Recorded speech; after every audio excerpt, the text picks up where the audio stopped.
Саламатсыздар ма, құрметті Қазахмет көрермендері. Денсаулыққа арналған пайдалы каналымыз өзінің жалғасын табуда. Бүгінгі тақырыбымыз асқабақтың таптырмас емдік қасиеттері. Сіздермен бірге мен Қасен Айдана. Біздің каналға тіркелуді, лайк басуды және де өз пікірлеріңізді қалдыруды ұмытпаңыздар.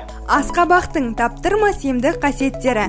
Тәтті дәмді, жылы райлы, отсыз, дәні, сабағы құрт түсіреді. Босанғаннан кейінгі қол-аяқтың ісуіне ем. Сүтті молайтады, көк жөтелге және геморройға ем.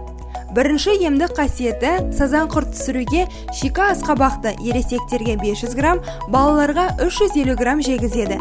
2 сағаттан соң 3 айдайтын дәріні ішкісе құртты айдап түсіреді. 2 күн жалғастырып ішу керек.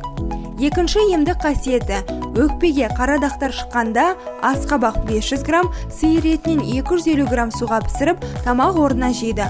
Май тұз қосып істетуге болмайды. Үшінші емдік қасиеті көк жөтелге кепкен асқабақ тұқымын талқандап, қара шекерге қосып сумен күніне 1 рет ішеді. Төртінші емдік қасиеті геморройға асқабақ тұқымынан 1 килограммды суға қайнатып, күніне 2 рет булайды. Булауды 3-4 күн жалғастыру керек.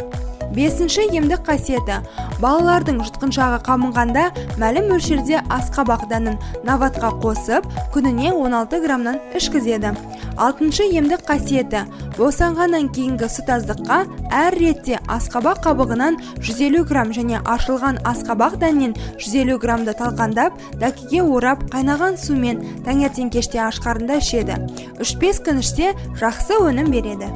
Осымен пайдалы кеңесіміз аяқталды. Сіздердің игіліктеріңізге жараса, біз өте қуаныштымыз. Біздің каналға тіркелуді, лайк басуды және де өз пікірлеріңізді қалдыруды ұмытпаңыздар. Көріскенше сау болыңыздар.